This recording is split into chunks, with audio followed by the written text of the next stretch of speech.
forget. And Christine, I will hand this over to you for you to take it away, and I'll keep an eye on the chat box for you, and I'll also manage breakout rooms and things like that for you. That's fabulous. Right, Thanks very much, Cherie. Hi everyone, nice to see you all again, or nice to meet you if I haven't met you before. My name's Christine Thompson. I'm based in Maidenhead in the UK. I'm an agile coach, and I'm going to talk to you a bit today about NLP strategies for coaching. So my coaching journey began about 3.5 years ago with NLP. So it's where I first got to understand how I was thinking and how other people were thinking, and how that can help us to improve what we're doing. NLP sometimes gets a little bit of a bad press as being a way to manipulate people. My experience is that that's not the case. You cannot make somebody do something that they don't want to do. This is about supporting people to achieve the goals that they want to achieve, and not working for your own purposes, but only for theirs. And hopefully that will become clear as we talk a bit more about it. So this is a tiny snapshot of NLP. It's just a few bits and pieces that I've picked out for you today. So for anybody who's interested, there's a whole new world for you to dive into later. So we'll start, if I can get the slides to advance, we'll start by talking about what is NLP, so neuro-linguistic programming. It's about how our thinking produces our behaviour. It's about our patterns. So what is it that we're thinking, what happens as a result, and how does that form a pattern? When do we repeat things as a result of the ways that we're thinking? And how can we change that? How can we improve that? How does knowing how we think and how we behave allow us to think about better ways of doing that and to model doing something different? So NLP has a lot of strategies and actually interventions for helping people to choose to do something different in the way that they behave. So why do we want to do it? It teaches us why we do what we do. It shows us our patterns so that we can understand where our behaviour is coming from. And it challenges us to do things in better ways. So it's all about being the best version of yourself. And also helping others to be the best version of themselves too, which is why we're here today, because we're talking about this in the context of coaching. I found it incredibly useful for my own self-understanding and my own personal improvement, and we can also use it for other people for that purpose too. And that's how we're focusing on it today. So just to explain a little bit more about our thinking patterns and where those come from, we'll take a look at Dilt's hierarchy of neurological levels. So this has a set of things that we're aware of and some that we're not aware of. So we'll start at the bottom of the pyramid with our emotions, which drive our behaviours, which is what gives us our outcomes. These are the things that we're conscious of. So we're generally aware of how we're feeling and what behaviours we have and how that influences what happens to us in life. And the piece at the top of the pyramid is about who we are, our identity, which is made up of our values and our beliefs. And that's the piece that we are less conscious of. So that sits behind the conscious thinking in our unconscious or our subconscious minds. So we're not always immediately aware of our values and beliefs and how those make up who we are, but it's those that are driving everything else. So how we think about things, how we value things, what's important to us in life is going to influence our emotions, how we feel about things. And that's going to influence our behaviours and our outcomes. So it's that hidden piece behind that's driving what actually we get out of life. So that's what Dilt's triangle is telling us. So we're going to look at that in a lot more detail. Before we do, I just want to have a think about some of the NLP principles for coaching. NLP is a really bad, has a really bad habit of using jargon. So in NLP, they are called presuppositions. So there's 16 presuppositions, and those are things that we presuppose or we expect to be true. So these are the beliefs that we have as coaches, as NLP practitioners. It's like the lens that we look through when we're coaching. So I've picked out the 12 that I feel are most relevant to coaching so that I can share those with you. So the first 3 are around our perceptions. So the NLP presuppositions or lenses or beliefs around this are: the way we see the world isn't reality itself. We all look at things in our own way. We all see things differently. And that isn't necessarily what's real, what's out there. It's just our perception of what's out there. So we need to accept for ourselves and for our coachees that our world is just our view of the world, not how the world actually is. Respect the other person's model of the world. This means accepting that everybody sees things differently. Everybody else has a model, and whether or not you like it, whether or not you agree with it, we need to respect that about each other. We need to appreciate that people have different ways of seeing things and to accept that and to respect that, not necessarily to agree with it. And again, I think when we're working with our coachees, it's really important to respect that they see things differently. And if it seems alien to us, that's fine because it's their view of the world. And the third one in perception is that we believe as NLP practitioners, and I think as coaches, that everyone is doing the best they can with the resources they have available to them right now. They might have other resources that they're not yet aware of, they haven't yet uncovered, but right now they're doing the best they can with what they have. And as coaches, we really need to accept that and support that in our coachees and know that what they're doing is the very best they're capable of right now. And also to remember that for ourselves, right? Let's be kind to ourselves. We're all doing the best we can with what we have available to us right now. So that's a lens that we want to look through when we're coaching. The next set is around behaviors. So I've picked out 3 here, which are: people are not their behaviors. The behaviors we see are a result of our emotions, which are a result of our values and beliefs, but it's not who we are. So being able to separate the two, so that if we see bad behaviors, it's not what we might think as bad behaviors. It's not the person that's bad. It's just that they're getting an outcome that isn't serving them well. So just being able to separate the person from the behaviors and seeing the two as quite different. But also using that information. So the most useful information about somebody for a coach can be their behavior, looking at what it is they are doing, because that's revealing to us what's behind that. It's revealing the emotions, the values and beliefs that are driving those behaviors. So it can be a really useful tell when working with people as to what is actually going on for them behind the scenes.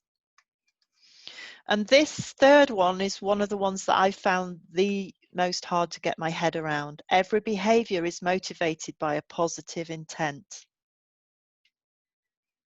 People murder with a positive intent, and that's an extreme case. And I think most of us would accept that that doesn't feel positive to us. But when people do things, it's for a positive reason. Whether or not, again, you agree with that. And again, that's a lens that we're choosing to look through when we're coaching, when we have this NLP practitioner stance, that everything is done for a positive reason. But like I say, that's one that I really struggled with for a long time. And the third group is outcomes. So everybody is in charge of their own results. It's up to us what we get out of life, right? We take responsibility for what happens to us. We're in charge of our own results. Your coach is not in charge of your results. You are. And I think as coaches, we all recognize that. There are no unresourceful people, only unresourceful states. So this ties back into what we were saying in the perception section about people have the resources they need, but somehow, sometimes they get stuck in unresourceful states when they can't access those resources and they can't do what they need to do with them. So it's not that they don't have what they need, they're just stuck in a difficult state. And that's the piece that we're trying to coach them through. And the last one of my favorites that I pull out in many retrospectives: there is no failure, only feedback. So when things look like they've gone wrong, when things look bad, is it, or is it feedback? Is it actually telling us what's really happened? Is it an experiment that we can use the results from to learn something new? So when we perceive failure, it's actually giving us information that we can use to change things. So those are the 12 stances or beliefs or presuppositions, whatever you want to call them, that I've picked out from the sets of NLP presuppositions that I think apply to coaching. So how can we use these? How can we as coaches use what we know about people's perceptions, their behaviors, and their outcomes in order to support them? So that's what we're going to go on and look at. So I've picked out 3 particular areas that we're going to focus on today. And at the end of each section, you guys can go off and have a little conversation and see how it applies in your life, see how you've experienced this and see how you would deal with it when it happens. So the first area that we're going to have a look at is subconscious filters. So our conscious mind is the tip of the iceberg. It's the very small part that we're aware of, that people see, but there's a huge piece behind that, which is our subconscious mind, which is affecting our values, our beliefs, how we think about things. So that's the area where we have filters that change our view of the world. And there are 3 particular filters, 3 that we most commonly use, that influence the information that we receive and that change it. So we're going to take a look at each of those and see how those actually affect us. So the first one is our delete filter. This is where we selectively pay attention to some things and just ignore, overlook the rest, just let them go, because they don't fit our model of the world. We see something, it doesn't fit, and so it gets thrown out. It gets deleted. So we don't even notice and process that information because it got kicked out by our filter. So you could imagine a lot of information gets thrown out because it doesn't match what we believe. So that's our first filter. The second is our distort filter. So this says, this information doesn't match what I know, so I'm going to change it to match. So you take some incoming data and you misrepresent it, change it, move it, alter it, so that it fits your model of the world so that you can then accept it. So we see something comes in, we change it. So the information we're processing is actually different than what was out there. And our third is generalize. So this is about global conclusions. So we have 1 or 2 experiences and we make a pattern out of it. We say, well, this if happened once, this is always going to happen. This is a pattern I see a lot with my children. If this happened once, then this must be the rule. This must be how it always is. And we make a generalization out of something, and that can cause a lot of anxiety, because if it happened once, it's going to happen every time. And that's what I see a lot with my kids, that anxious feeling because once it went wrong and therefore it's always going to go wrong. Well, is it always going to go wrong? So those are the 3 filters that we most commonly use. So we're going to spend a few minutes having a think about those. Cherie's kindly going to pop you all into breakout rooms for 5 minutes. So you might want to screen grab this or take a quick note or something so that you can remember what it is, because you'll lose the slides whilst you're in the breakout room. Have a think of some examples for yourself or for your coachees or whatever you've noticed in your teams perhaps, where you can see these filters being applied. Where do you see examples of your coachees or your teammates deleting information because it doesn't fit, changing it and making something different out of it, or generalizing? So 5 minutes to have a chat in your groups about specific examples. Make some notes because you're going to use them again in the next exercise. Thanks, All Sheree. right, everybody. I will open the breakout rooms. You will see an invitation to join. If for whatever reason breakout rooms make you too uncomfortable to be in, just don't join and you can hang out with us.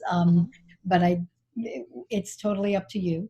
And I will throw in the chat, or Christine, if you could write in the chat, delete, distort, and generalize. And then that way they'll bring those 3 pieces with them. And then we'll call you back. You'll have a 1-minute warning before you return. Okay. All righty. See you in just shortly.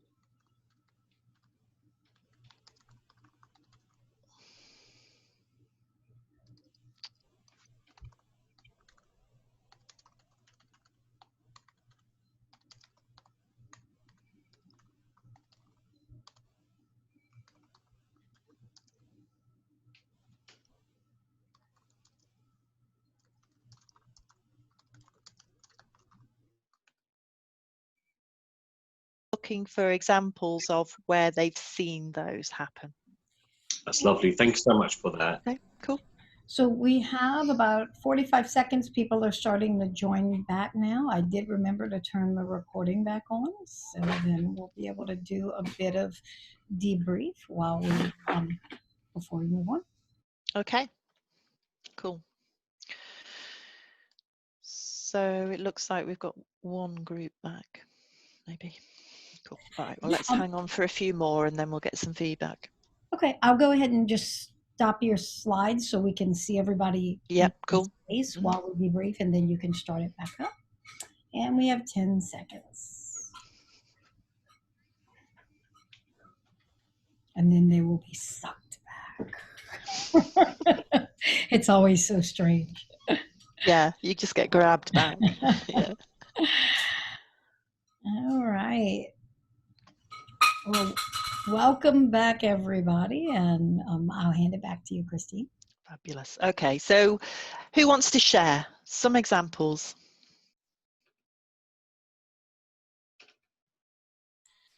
Arjun this side. In our group, we discussed, people shared a couple of instances. In one team, there is a super positive person and everything is hunky-dory always. But then we found out that maybe he was applying filters like delete and distort. So even if he doesn't want to hear bad news, but at the same time, someone else, Amit from our breakout room, shared that he has an exactly opposite person who is always negative, but maybe he is also applying the same filter. So I think that was an interesting insight for me, that it goes both ways, positive or negative, it doesn't matter. It's like filters do work. And me personally, I generalize is a filter that I see everywhere, like you said. I don't think it's only the case with children, even adults generalize a lot. So yeah. Cool, that's great. Thanks, Arjun. Anybody else? Share something and ask you, Christine. If probably I'm going in a different direction, so shut me up. But the selective thing, not just for hearing, I feel like we become selective in various things, like who do I become friends with, who do I socialize with, who do I think I will be compatible with, and we all do that in life. Instead of trying to little bit more open to the entire society. Yeah, and you're right, and that's a whole bigger area, isn't it? A whole area of what fits our values and our beliefs, and how do we choose things that work? Do we choose things that are comfortable? Do we look for diversity? Yeah, you're right. There's a whole area there of how we're influenced in life. Yeah. Anybody else want to feedback?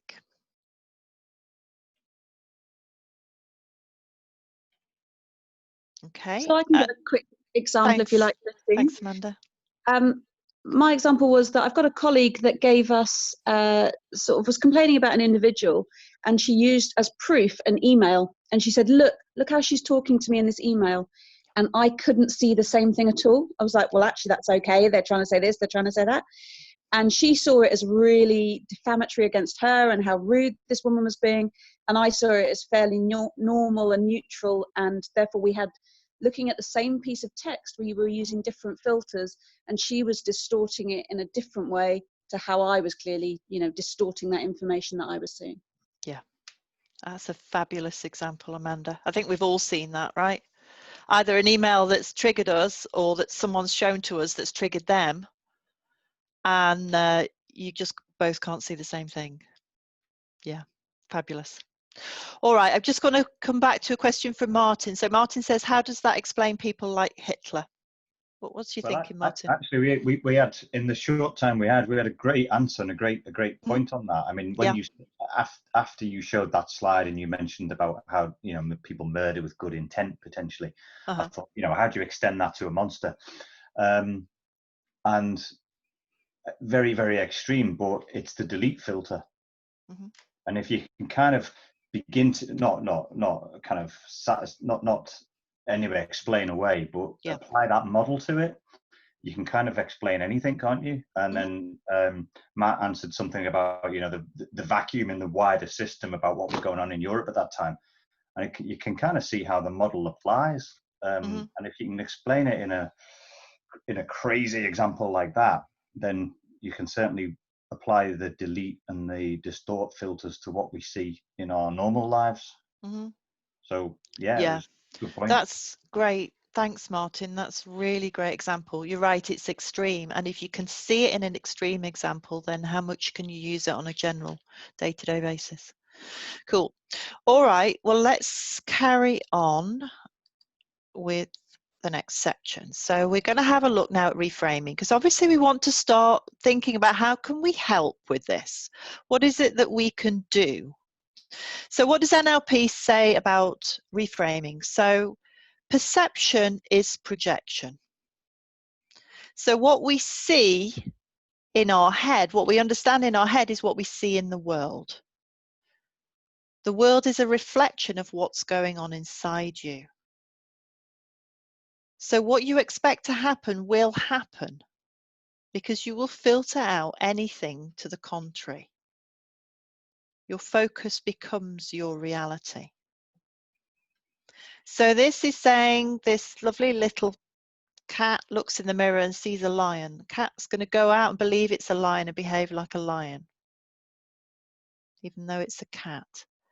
So what we believe in our heads, what we look for, what we expect to see, becomes our reality.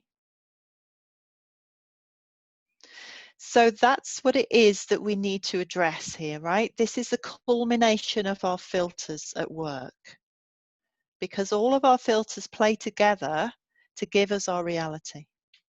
So how are we going to deal with these filters then? What are we going to do? So let's talk about reframing.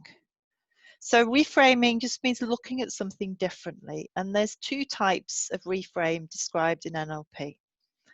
The first is a content reframe. So that's saying this behavior could have a different meaning.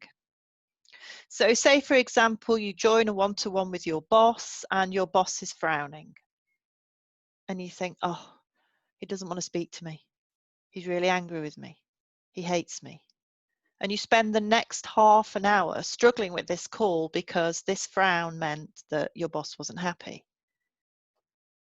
There could be other meanings for that. Maybe your boss has a headache this morning. Maybe your boss couldn't get the audio to work on the call. Maybe they've got a screaming child in the background. There's a number of things that could cause that. So it's finding that content reframe. Seeing that this one thing doesn't necessarily mean the thing that we've assumed it to mean. And the other reframe is a context reframe. So that's seeing that something could have a positive side to it. There could be a positive twist on it. So the example that I always give here is my son. He's autistic, he has ADHD, and he is the noisiest child in the world. He likes to sing at the top of his voice. I tell him my ears are bleeding, and still he sings at the top of his voice. He makes a lot of noise, but I never lose him. I always know where he is because I can hear him. I know which room of the house he's in.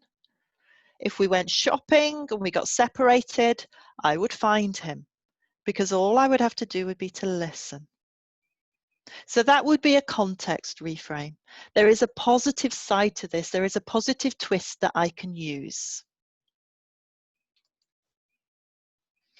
So when we're using reframing in coaching, we're using that in our conversations to help people to challenge what it is they're seeing. What is it that they're assuming? And it's about giving them choice. It's opening up different ways of looking at things so that they can make choices around what they're seeing. And it allows them to think more widely.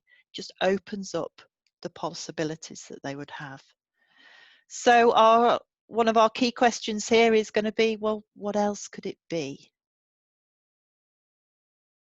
That is what you think you've seen, and what else could it be? So is there a content reframe? Could it mean something different, or is there a context reframe? Could it actually give you something positive? And helping people to think around that so that they can open up their choices.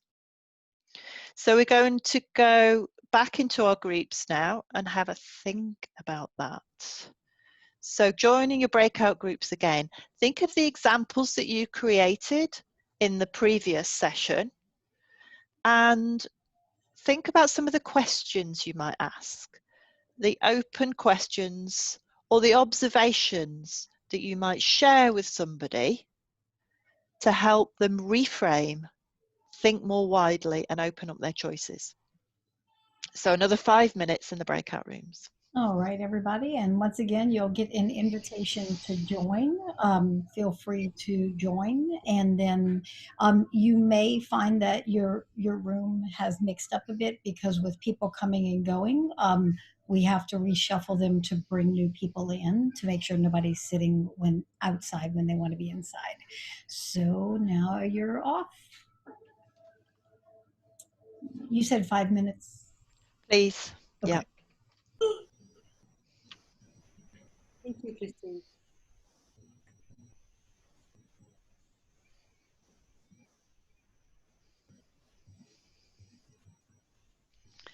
That's suddenly gonna, there we go.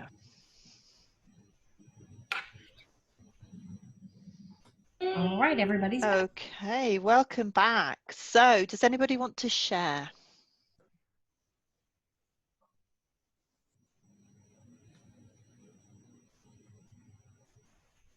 Yeah, all right. So I got something I'd like to share because I think I just had a good perspective on the situation that I had that I hadn't thought of before, and I want to thank Olaf for that. So I had a situation where we were doing some agile games to teach some of the directors and management some of the practices and principles that you use in agile, in Kanban specifically. And so we used gamification as a way to teach those principles. After the training was over, my director basically went back and said, hey, it was a great game. So my perspective, my filter is that he missed all of those concepts and was just promoting the game. Then in the last conversation, in reframing it, We had a discussion, and perhaps it was his filter that he was applying, deleting some of those principles and practice, some of those details, but promoting it on a more generalized level. To him, it was like, by him promoting the game, he was promoting all of that stuff under there. But my perception was that he should be promoting each of those individual practices. That was my measure of success, right? But it wasn't necessarily his measure of success. Mm-hmm. Absolutely. I think one of the things you touched on there, Travis, was having a conversation when you're both applying filters. And it's just crazy, isn't it, how much you can both be changing the meaning of things. What you say, one of the NLP presuppositions that we didn't talk about is the meaning of communication is the response you get back. It's not what you said, it's what the other person heard and said back. So yeah, you can have crazy conversations when you're both filtering. Yeah, great. Thanks, Travis. Anybody else want to share?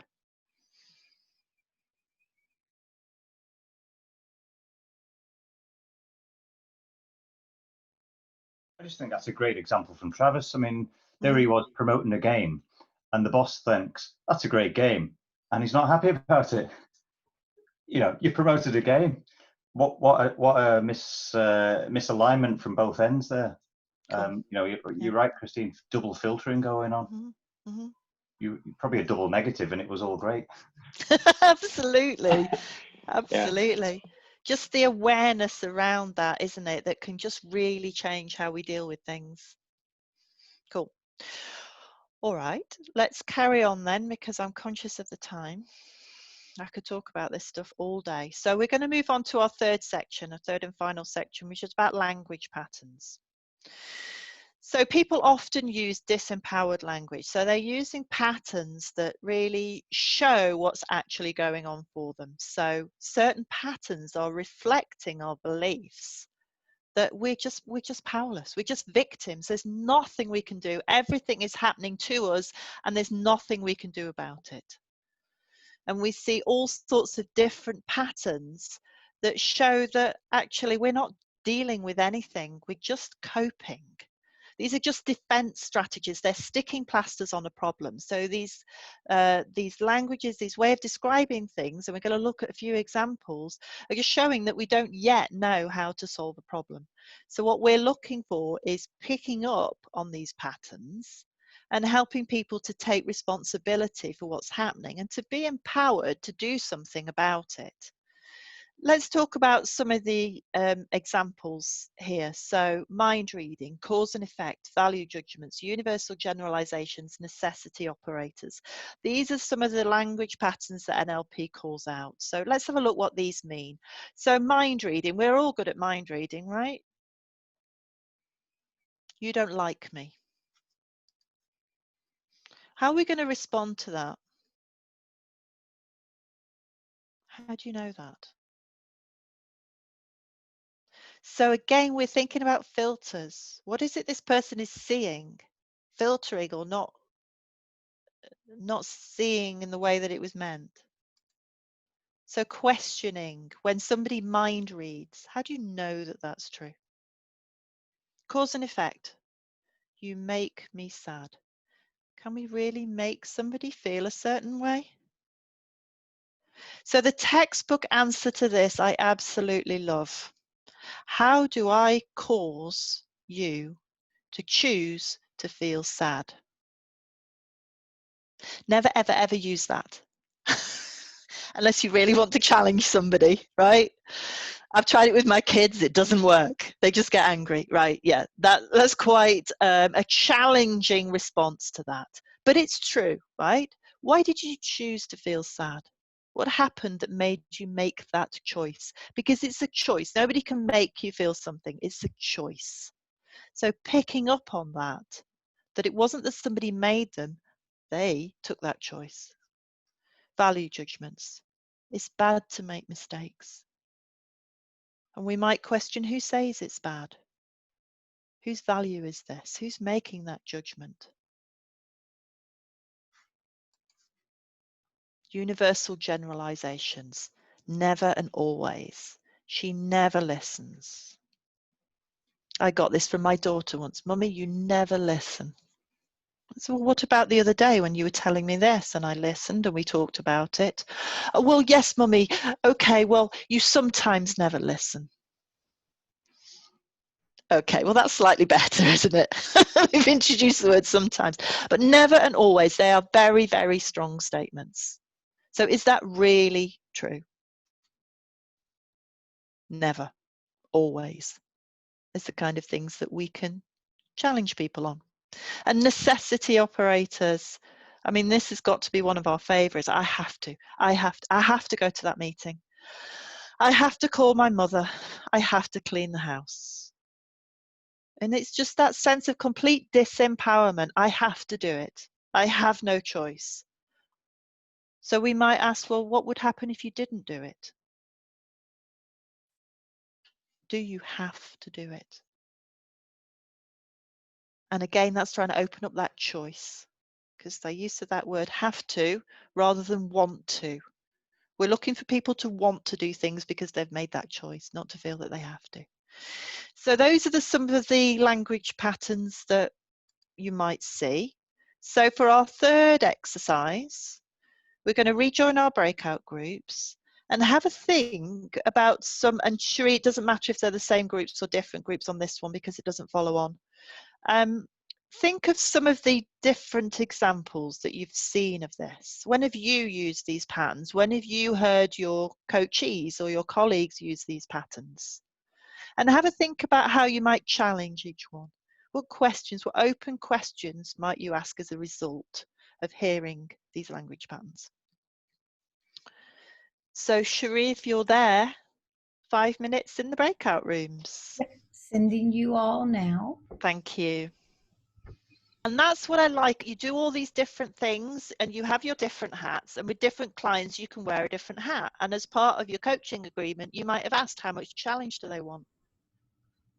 And if they want a lot, then that's the kind of thing you can do. Boot them over the edge and then help them climb out.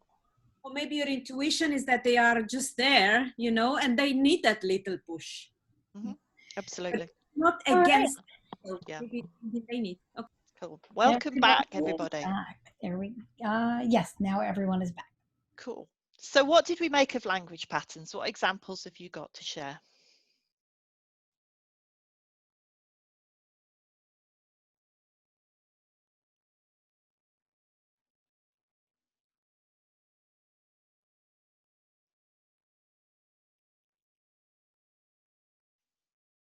Anything?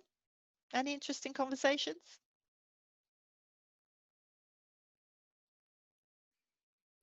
I guess very disempowering usage of have to. We discussed both in, you know, like you, Christine, gave the example of I have to do it, but also we discussed the example when manager would tell you that you have to do it. So it's amplified. Yeah, absolutely. Even more. Mm-hmm. Yeah, and how disempowering that is. Yes. Yeah, and where's the choice? Yeah, absolutely. The word should as well. Mm-hmm. Absolutely. Yeah. Yeah, you're right, Elena. There's a whole load of very disempowering words. Should, must, have. All of those words are showing that there's a missing choice going on for somebody. In discussions with product owners in our group, we discussed that everything is high priority. Everything should be done. Everything is, there's nothing that can fall off the backlog. And having those discussions and breaking down even, one story at a time, what would happen if this particular story does not get done? Mm-hmm. opens up the possibilities and puts different lenses on from the product owner's perspective. Absolutely. And something might fall off. Mm-hmm. Just looking at it from a different perspective. Yeah, absolutely. What would happen? And then you can go on to talk about what would you do if that did happen? Mm-hmm. Mitigate it. Absolutely. Cool. All right. Lovely. Let's move on. Mm-hmm. Yeah, there's one thing about I thought I could quickly share. So many people tend to have the habit of saying, I want us to do this. And even if through the group meetings, it becomes like they start with, I want, maybe it's a habitual pattern, but when it says that I want us to do this, then I feel means being an outsider to the team, it's just a facilitator. You could see there is a drop in the interest level of rest of the group, because it is not a shared vision. It is one person's idea of doing things. So the simple changes like, how about we should do this next time? So that gets more enrollment or involvement to the cause, and that works wonder. Yeah, absolutely. And you're right, there's something about that word I, isn't there? I want rather than we could. Yeah, absolutely. Yeah, brilliant. Thanks, Amit. All right, so let's move on. I just want to talk about one final example, which is a bit of a case study of something that you've probably all come across with coachees, which is imposter syndrome. So imposter syndrome is this psychological pattern where somebody really doubts themselves. They doubt their capabilities, they doubt their accomplishments, and they're constantly in fear of being exposed as a fraud. So they're just waiting to be found out. It's a pattern that I've seen a lot among software engineers. So what is it that's going on when somebody experiences imposter syndrome? So we've got several of the patterns that we've been talking about today. I'm never good at what I do. We've got a universal generalization, potentially. They believe it's always true that they aren't good at what they do. So that's always the case. Delete filters potentially at play, because any evidence that comes in to the contrary is going to be ignored and missed, because they're only looking for what they're expecting, right? Perception is projection. So they're expecting to see that they're incapable, and that's what they go looking for. So all of those patterns that we've talked about today could be at play here. So how are we going to work with somebody when we can see that they're suffering from imposter syndrome? We want to try and help them to challenge that, right? Help them to look for evidence to the contrary. Remember, they're applying their delete filter and they're generalizing. Ask them to think about times when they have done well. Go looking for evidence to the contrary. Do some experiments and see what they find out. And help them to challenge what they're seeing and what they're telling themselves. So we're challenging the filters, and we're challenging the negative language patterns that they're using. So having had this experience with several people, having coaching conversations with people that have experienced this kind of thing, I'm going to share with you feedback from one particular person who I had a coaching conversation with around this area, and this is what this person wrote back to me a day or so later. They said, after our conversation, I spent some time thinking about what we had discussed. I started looking for evidence for the assumption I was making, and I found many things that contradict my assumptions. So this person has been able to go out and challenge what they're looking at, take their assumptions and look for evidence against these. And they went on to say, it made me think about things that I wouldn't have thought otherwise, and I came up with surprising conclusions that made me feel very motivated to continue to improve.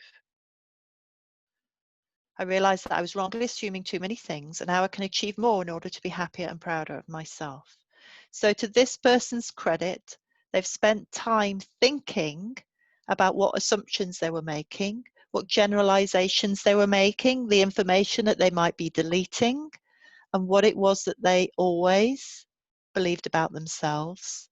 And they've gone away and looked at that, looked for what they're deleting, looked for what they're distorting, and looked at it again. And as a result, this person is feeling motivated to improve and feels that they can be happier and prouder of themselves. So just by simply helping somebody to challenge some of these filters and patterns, they can get some quite significant results about how they're feeling and what evidence they're looking for. And you can imagine, thinking about Dilt's hierarchy here, you can imagine the outcome here. Because the emotions have changed, the behaviors have changed, there's motivation, happiness, pride. The outcomes are going to be so much more positive for this person as a result.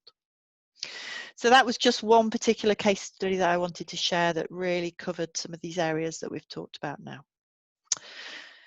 So conscious of the time, let's wrap up. So what have we said? We've said that in our coaching sessions, we can look for people applying filters. Look at whether their view of the world is reality or whether they are seeing things differently. Challenge some of their assumptions. Could it mean something else? So helping them to use reframes to see things differently and looking at those negative language patterns. So when we hear our coachees using things like always, never, must, helping them to understand what assumptions and generalizations they're making and whether they're taking responsibility for what's happening to them in life, or whether they're just at the mercy of everything that's going on around them. So that's everything that we've talked about. Any questions, thoughts, or comments that people would like to make?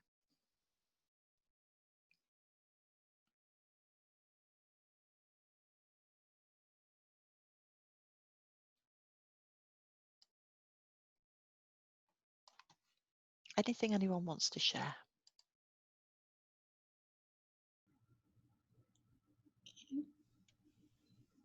All right. Thank you. I think I'm going to say thank you for this, I think, very practical walk into some small part of NLP that I think I can apply pretty quickly. Fabulous. Thanks, Olaf. I have to say some of the feedback I got from the other coaches in the breakout sessions was very useful. Thanks for that. Brilliant. That's great. Yeah, I wanted to add, regarding the last slide, I just wanted to add an extra comment on the words always and never. For example, when in a company that might promoting, we always do this a certain way or we never do that. That is really restricting the mindset of employees and preventing them from thinking outside the box.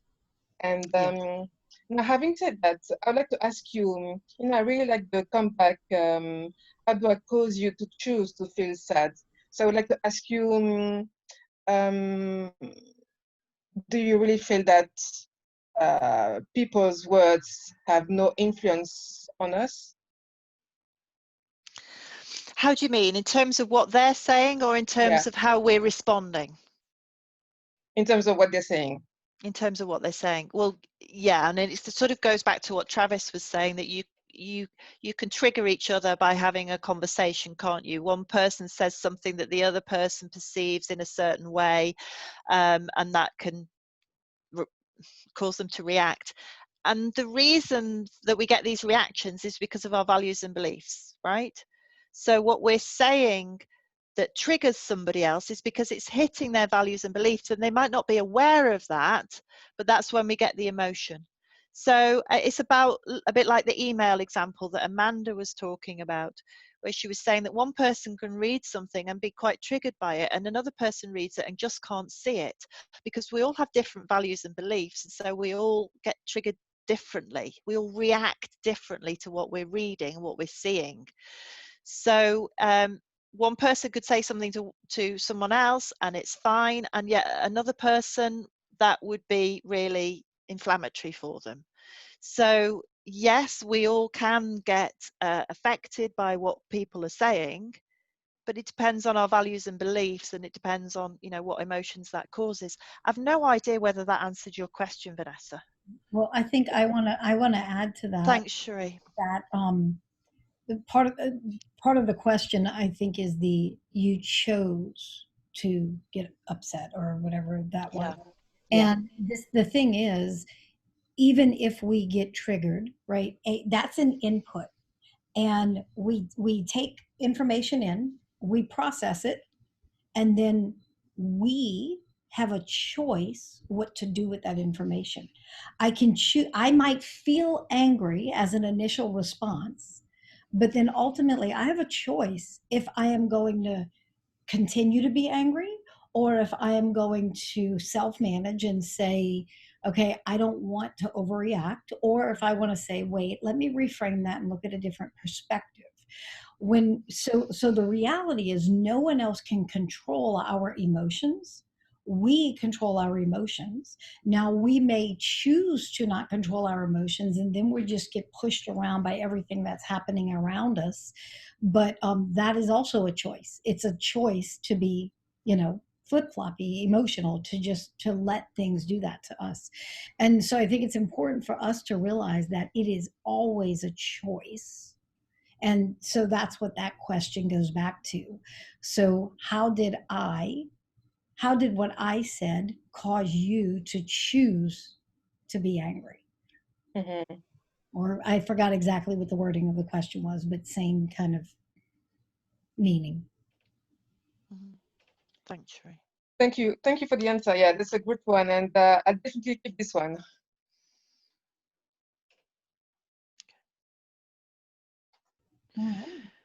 All right. Anybody got anything else before we wrap up?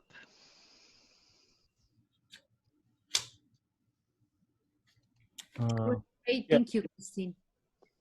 You're welcome. Was somebody going to come in there? Yeah, Christine. Amit, hi. Hi. Is there any difference for the introverts and extroverts while we try to apply the NLP findings on how they use the specific filters or intrinsically, I feel, introverts tend to speak less and process much. So there is very few things which we could analyze on basis of what they have said. So there has to be a whole lot of context frame which we have to bring in always. But especially for the imposter example which you were showing. So and software developers or engineers tend to be introverts in most of the cases as well. So how do you have anything to share about that? I don't think that there is anything that you would do specifically differently, because every person is different anyway, right? So when you're coaching people, you're going to interact with them differently based on a whole number of characteristics. And NLP recognizes about, I think there's 16 different patterns. I know Myers-Briggs has a small selection, and NLP has many different patterns, including introvert and extrovert, that you can be aware of when you're coaching somebody. So yes, you're right, this is something to be aware of and to help them with, but I don't think there's anything necessarily that you would specifically change with the techniques. It's just that you will work in the style that that person brings to the table, right? Sure. Yeah. So Christine, there was one question in the chat that I think big for a lot of people is, how would you apply this to group or team coaching? Yeah, I think that would probably be very similar in terms of when you're coaching in a group or a team, you're their mirror, right? So you're reflecting back to them what you're seeing. So you might want to pick up on some of the languages or pick up on the generalizations that the team as a whole is making and reflect it back. So I think it probably works in a very similar way, because all you're doing here is mirroring it back, right? You're not actually intervening in any way. You're just asking those open questions that mirror back what you've heard. And I think you would do it in exactly the same way in a team setting, that if you're finding individuals or groups of individuals in a team representing some of these patterns, that you might just ask the same kinds of questions to reflect that back to the group, and reflecting that back to the group, right? Perhaps not back to the individual. So it might well be that somebody says, well, we have to do this. Okay, what do the group think? Is that something that we have to do? reflecting it back to the group rather than picking out the individuals, because that's probably going to be a little bit uncomfortable in a team scenario. Yep, and that would be my take. Sheree?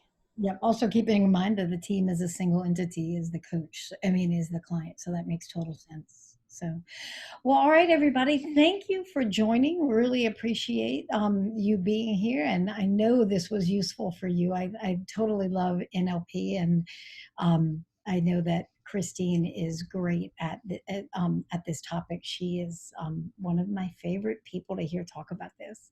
And so she's got on the screen her contact information if you'd like to connect with her on LinkedIn or reach out to her. Her website's also up there. And we'll be having our next session in 2 weeks. And in 2 weeks, we're going to talk about Agile HR. So some of the, how does the function of human resources, people practices, those things in a company, how does that change when we're going to an agile environment?